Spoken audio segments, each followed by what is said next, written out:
ગોંડલ તાલુકાના જામવાડી ખાતે એક અનોખો પ્રસંગ જોવા મળ્યો.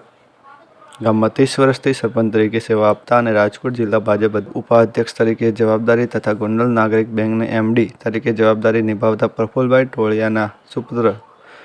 ચિરંજીવી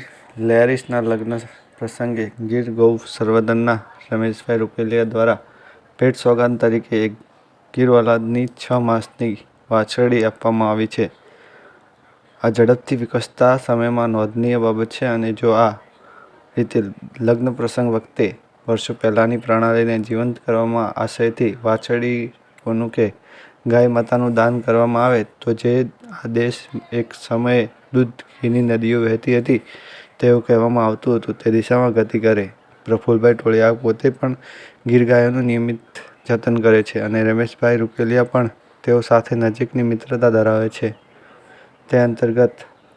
લેરિસ અને સ્નેહાના લગ્ન સમયે યોજાયેલા સત્કાર સમારંભમાં ગીર વાછરડીનું દાન કર્યું તે બદલ ટોળિયા પરિવારે પણ હર્ષની લાગણી ધરાવે છે તેવું પ્રફુલભાઈ ટોળિયાનું જણાવ્યું હતું. તારીખ 20-21 એપ્રિલના રોજ મારા દીકરા લેરિસના લગ્ન પ્રસંગ નિમિત્તે ઘણા રાજકીય મહાનુભાવો હાજરી આપી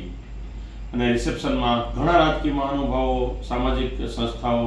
બધા અમારે ત્યાં મહેમાન તરીકે પધાર્યા અને નાની મોટી ભેટ સોગાતો તો ઘણી આપી,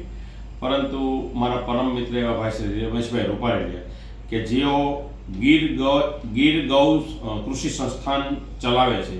અને ગીર ગાયનું જતન કરે છે, તેઓની એક અલગ પ્રકારની ભેટ સોગાત હતી. તેઓએ મને 6 માસની વાછરડી ભેટ આપવા આવ્યા. મને ખૂબ જાણીને આનંદ થયો કે રમેશભાઈ રૂપારેલિયાએ મને ગીર ઓલાદની વાછરડી ભેટ આપી અને આ તકે મને એના પ્રત્યે ખૂબ લાગણી થઈ કે આવું એક અનુકરણીય પગલું જેથી કરીને લોકો ગીર ગાય તરફ ગતિ કરે અને જે એક સમય કહેવાતું કે સૌરાષ્ટ્ર ગુજરાત એટલે